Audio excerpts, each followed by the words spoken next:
gloves! I love them. Can't get enough gloves.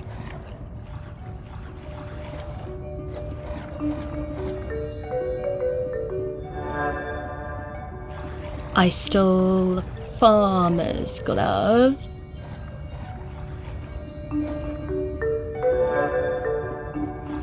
I stole a fisherman's glove. I saw that girl out in my woods, riding that strange bumpy beast around again. She really seemed to love that awful creature. This was an opportunity I wasn't going to miss.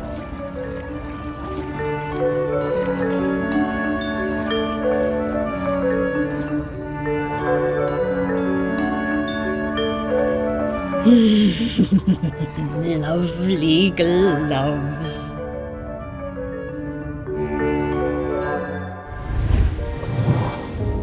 I always did suspect there might be something in those rumours about camels on the island. All that time, and Val never let on. Bless you, Val.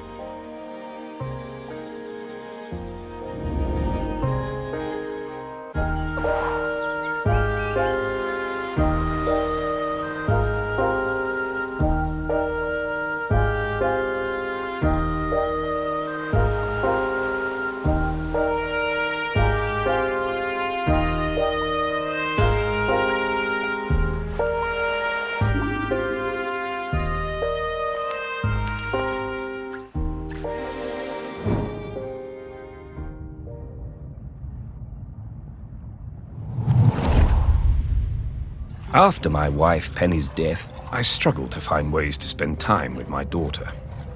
It had hit us both hard, but, stiff upper lip and all that. I always found it best to keep busy. Looking for something we could do together, I bought Valerie a set of paints. But she never even opened them. I was cross at first, but asked myself, what would Penny do? So I decided to let it go. Then one day I managed to talk her into coming into the park with me to paint some of the nature she loves so much. She wasn't very enthusiastic, but agreed to give it a try. It was a disaster. Valerie simply didn't have the temperament for painting. She had a huge, silly tantrum and threw all the paints away. I told her I wasn't having this kind of childish behavior, and I told her to stay in her room until she had calmed down. I wished Penny was still with us. She would have known what to do with the child.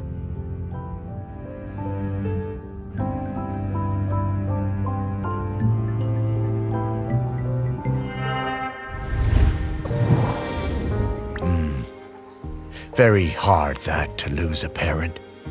Was never going to be easy after her mum died, but he always did seem distracted with his fancy art projects.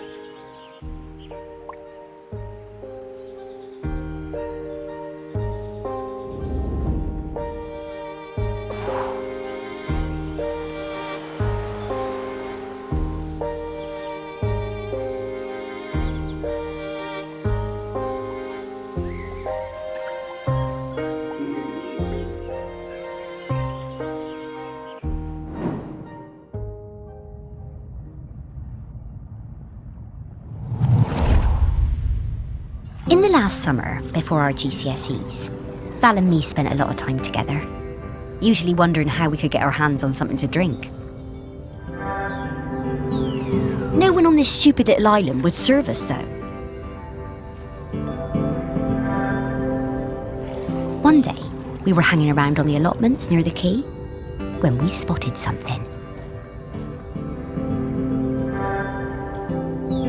And so, later that night,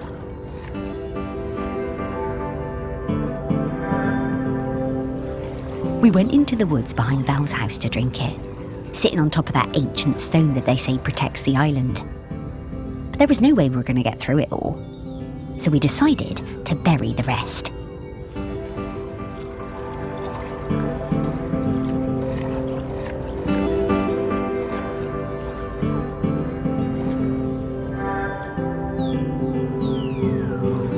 weeks later, we went to dig it up again, but couldn't remember where we dug the hole.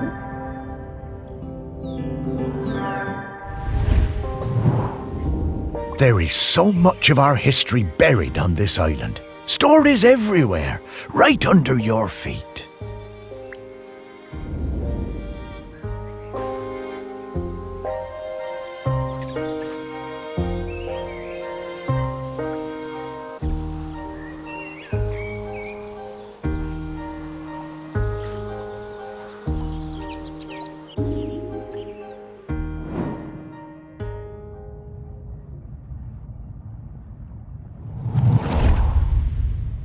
I spent the summer of '83 with Henry Outram, Laird of Shelmerston, in his grand hall working on a new piece.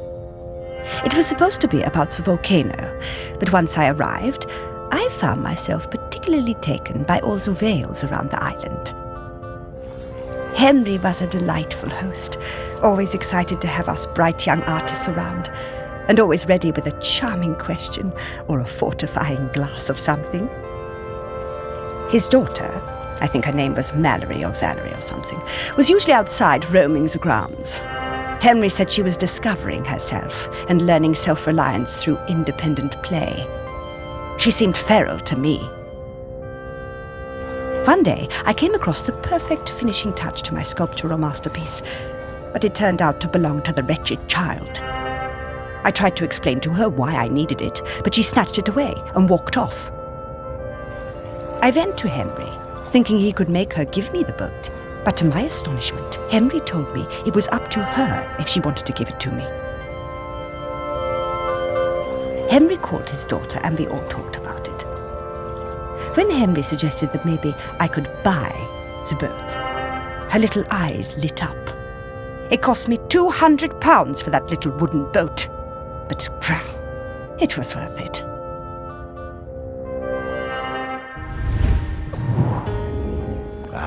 Henry was a good dad at heart, caring about Val's feelings, and treating her like a grown-up even when she was little. Partly how she became so independent, I reckon. I know it was tough on him, but they...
Hey, Morris, I bet you wish you were alive so you could rub me with this glove.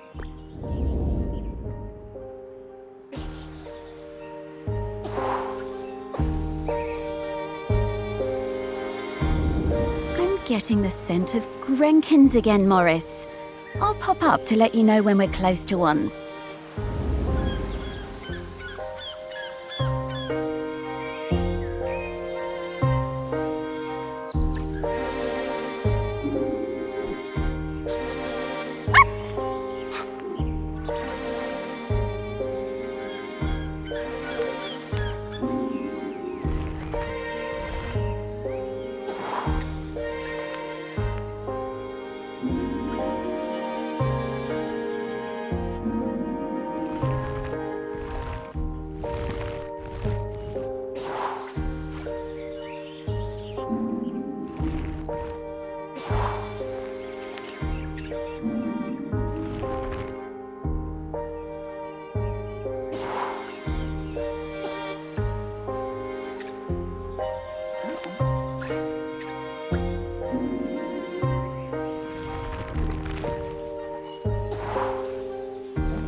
Wow, Morris, this smells incredible. I'm getting scallops, I'm getting peaty bogs, I'm getting roast lamb. Woof!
I wonder how many people even saw this.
Yeah, painting really wasn't for Val, was it?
The famous sculptor Vernon Russet was working on a huge statement piece in my honor, a statue of a camel with my head.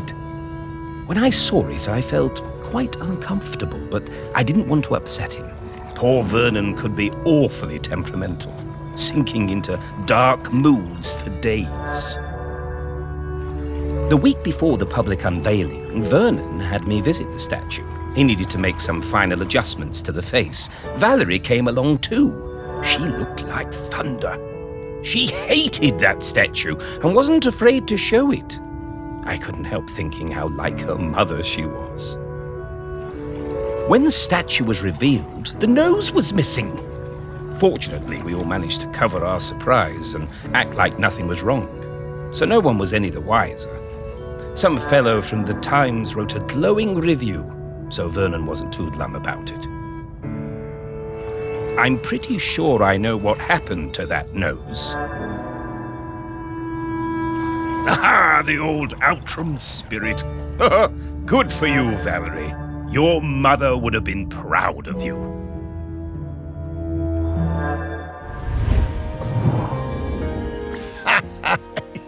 Your Val told me about this. She had a whole speech prepared in case they figured out it was her who cut that nose off. But she never even needed it.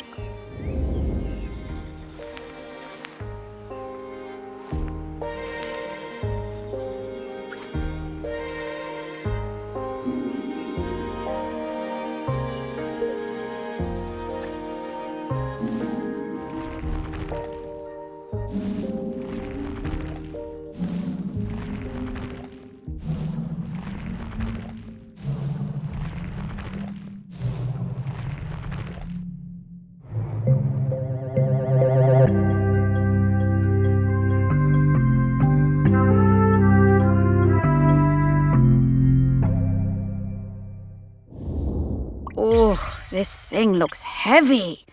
I'm surprised Val was able to even lift it.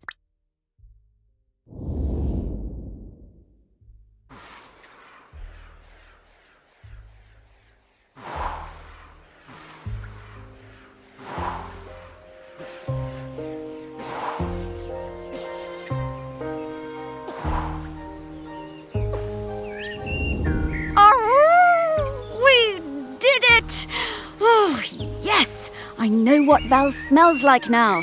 Her signal is wafting through to me very clearly. Time to fly.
Morris? Morris Lupton? Is that really you? And Sparky? Val! Oh, it's so good to see you again. You too! You're looking very, Dead? yeah. But quite good, considering. Hello, Val. And Sparky talks now. Death certainly has been strange. What brings you by? Well, we're trying to find a replacement custodian. You've surely seen the volcano. Oh, yes. Poor Aggie. Must be very tired. Aggie? Aggie is the current custodian. Oh, well then, yes. We were hoping you might replace Aggie. Oh, Morris. That's some ask. Oh, you can do it, Val. I'm flattered, but those are enormous shoes to fill. And I'm not like you, Morris. I don't love this town like you do. And, if I'm being honest, I can't abide all those arty types and mainlanders tromping around. I can't speak for them. This job isn't for me. Oh, well, I'm sorry to hear that, Val. But, well, I understand. Thank you. It's been so nice to see you again. You too, Val. Sparky, I'd love to spend some more time chatting with Val. Oh, I'm sorry, Morris. We really need to keep this search up. That volcano is looking dire. Come back later, Morris. I'll be here. Oh, well, all right, Val. I'll find you later. Goodbye.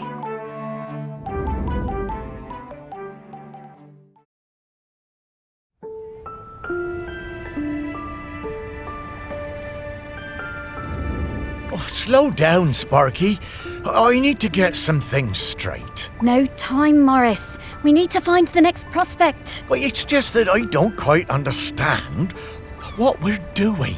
We're looking for the custodian. Well, I get that bit, Sparky, but what does the custodian have to do exactly? Oh, well, it's hard to explain with your human words, but, the custodian kind of mingles with the island, becomes a part of it. A part of the rock, the volcano. Yes, the rock, and the sea, and the animals, and plants.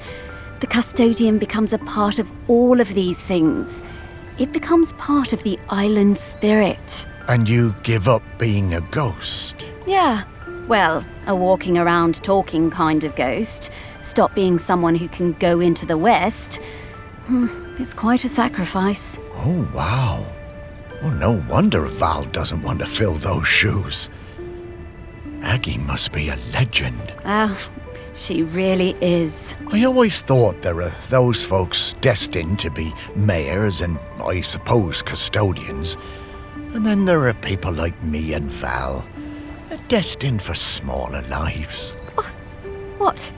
Small? Morris, your heart is as big as the island. Everyone knows that. I suppose I'm more like one of those island oddities in the museum. Yeah, and they were always the visitors' favourites. Now, we need to move on. Next up is Ogden Beckett, in the Old Town. Ogden it is. I'm right behind you, Sparky.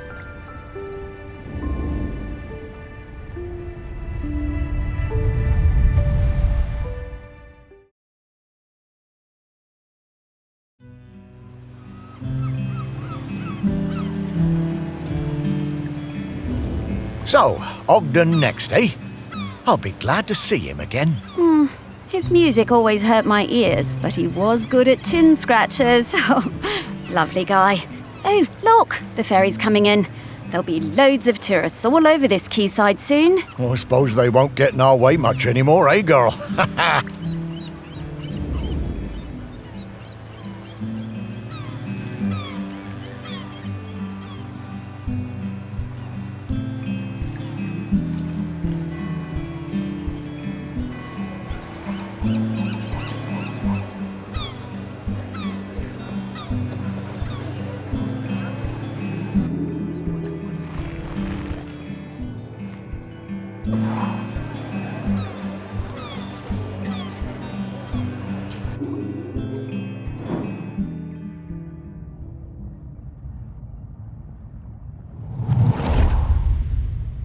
I remember when a young Ogden asked to join the Shelmerston Silver Band. I recognised his talent immediately.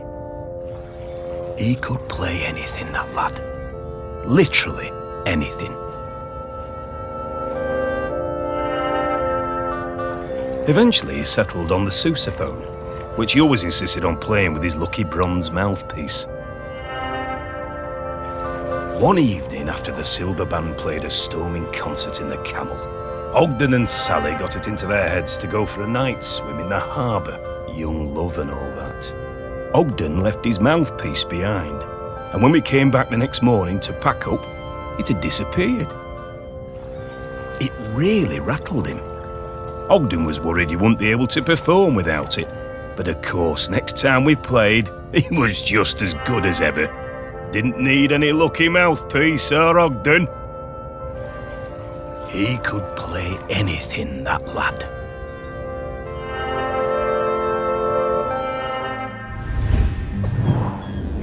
Ogden was so talented, a real virtuoso.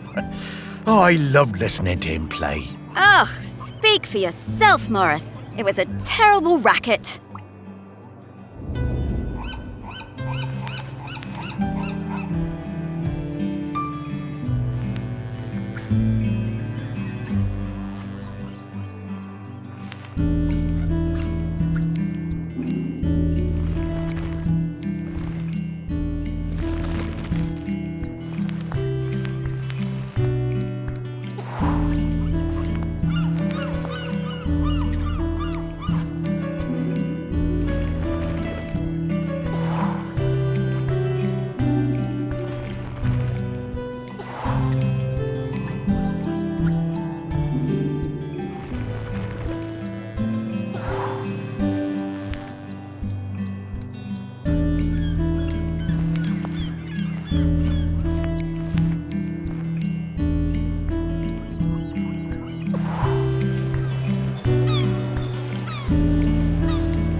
It was the day of the island cricket match out on the volcanic sandspit. We had lost to Appledore for the past 3 years and it was my first year as captain. I didn't want another loss on my watch. Ogden had just come back from New Zealand and told me he'd be up for it. I wasn't sure. I remembered Ogden from school. He was lanky and good in the field, but batting? Not sure. Ogden showed up with his own bat. He told me he'd won it in a pub in Dunedin and that it had belonged to a famous New Zealand player. I wondered whether I should put him into bat at all, but Ogden whispered to me that he'd been playing on deck all the way home. I knew Ogden wasn't a bluffer, but he was never the guy who got picked for the first team at school. Still, I had nothing to lose. Ogden hit a six with his first stroke. We went wild! And just when I thought it must be a fluke, he hit another! And another! He was a machine! Ogden hit so many cricket balls out into the sea that we had to stop play. We'd run out. It was a stunning win, and we carried Ogden back across the sand and into the Camel. Even though he'd won the match pretty much single-handedly, he insisted it was all down to the bat and plenty of practice. Ogden was solid gold.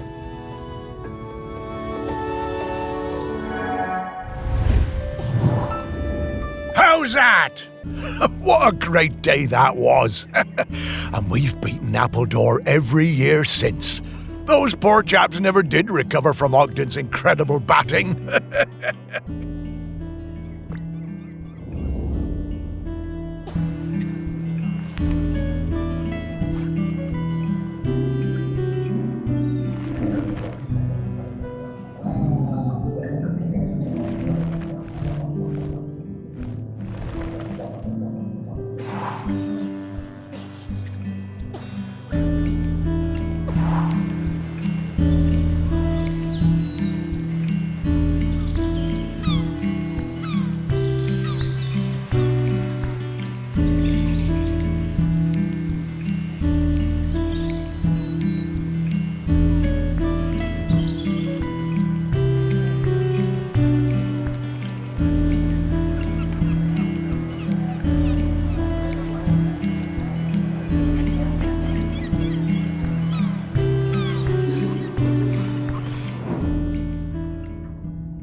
We were 14 when we started going out. Me and my friend Cassia had started a beach clean at the weekend, and Ogden turned up with his mate Godfrey.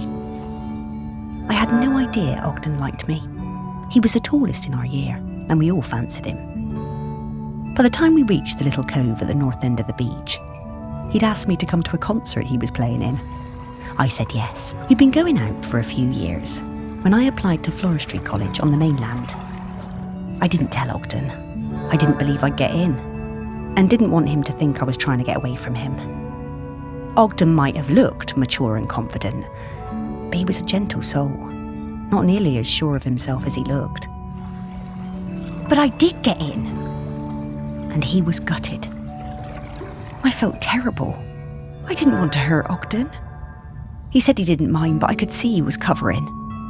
My last week on Shelmerston was really hard. Every time I saw him, it felt so strained, and I couldn't sleep. Finally, on my last night, I made a decision.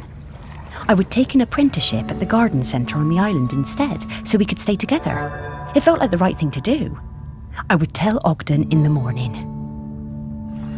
But when I opened the door the next day, I found Ogden's sousaphone left on the doorstep. I was terrified. What did it mean? What had he done? I ran down to his house, my heart in my mouth. His mum, she never did like me, was a little bit smug. She told me Ogden had sailed off to New Zealand.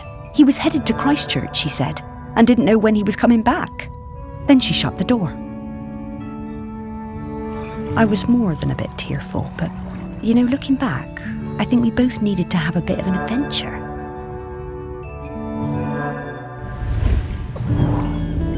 I spent a lot of time with Sally during this period.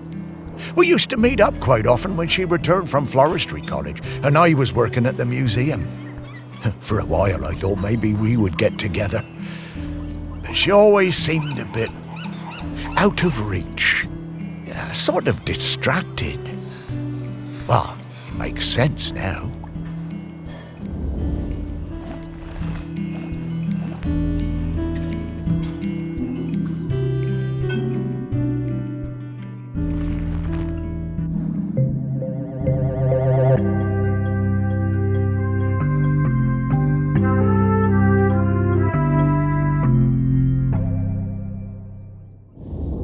How did that get in there?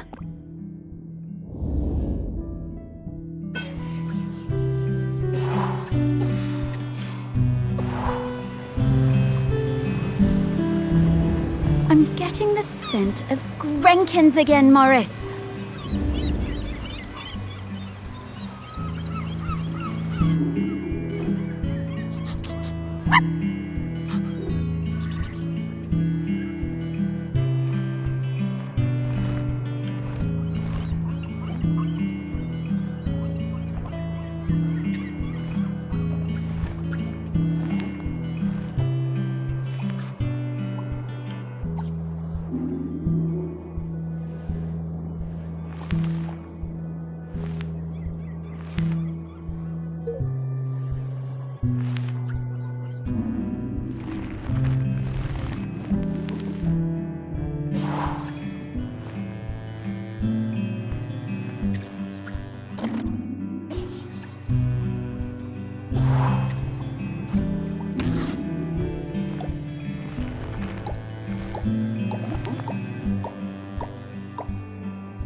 I remember we was walking home from school, a bunch of us, and I told him my granddad said the lad had a live Bactrian camel living somewhere in the woods.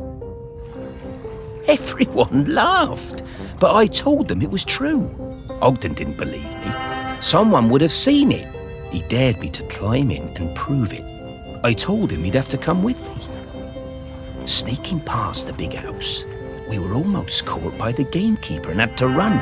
Hell for leather for the woods. We reached the trees out of breath. I was bent double and leant against a tree. Ogden had better breath control and he recovered quickly. He saw it first. The clouds parted, the moon shone down, and Ogden gasped. And then I did too. Was it? It was. The next day, we were kicking ourselves. We had no proof. No one was going to believe us. But we knew what we saw.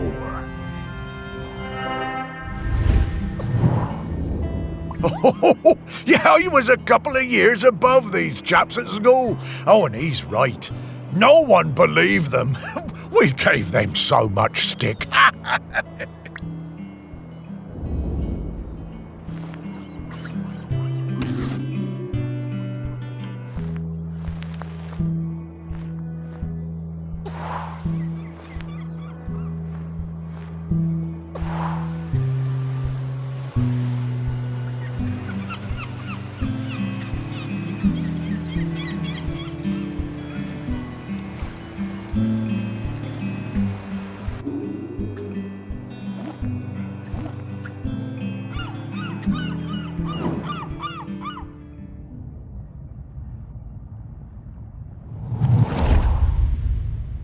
I missed Ogden so much, and for the first month there was no letter at all. I took my place at college on the mainland without knowing how he was feeling.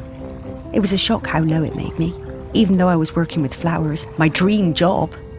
I threw myself into making friends and working as hard as I could.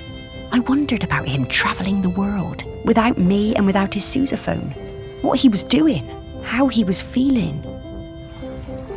Then the letters started arriving, and it was amazing. Each one came with a penny from a different country. One from Valparaiso, another from Dakar. I wrote back and told Ogden about my course, trips to Kew Gardens, which were amazing. And Ogden told me about his voyage, watching dolphins and flying fish, crossing the equator.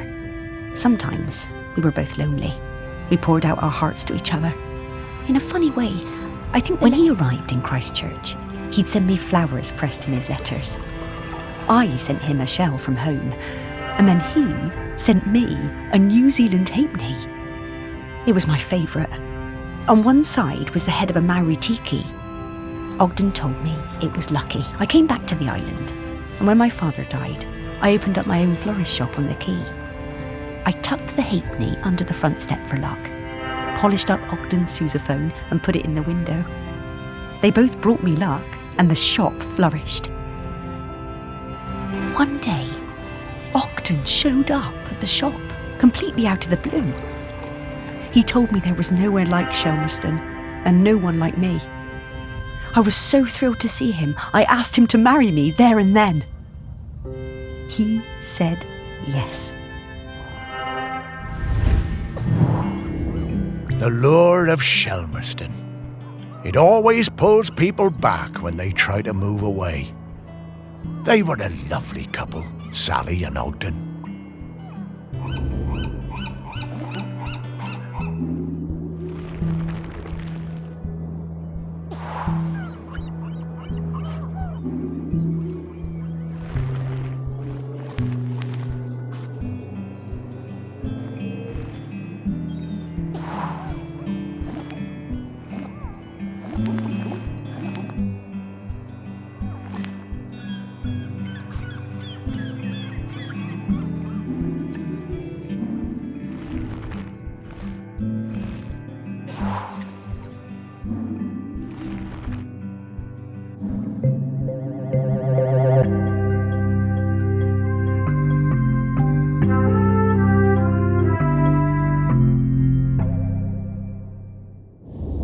Yet one good thing about being dead, I'll never have to deal with counting change again.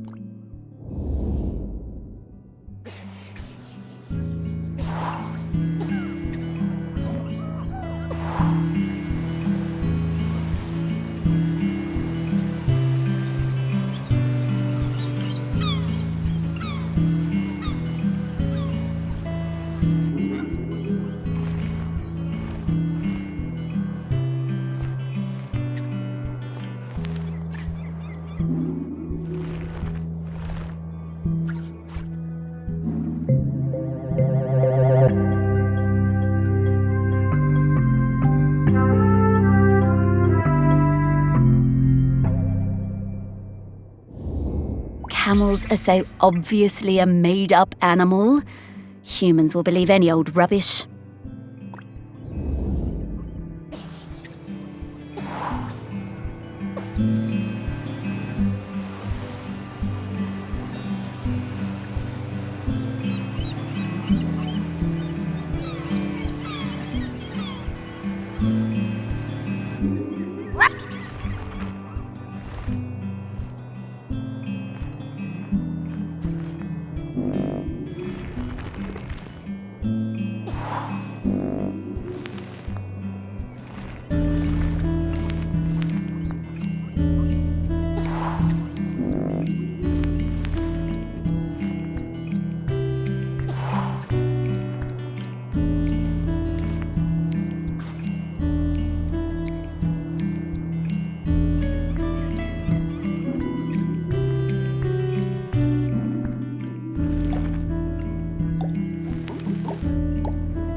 when we found one of these heavy balls on the beach and I dropped it on your toe?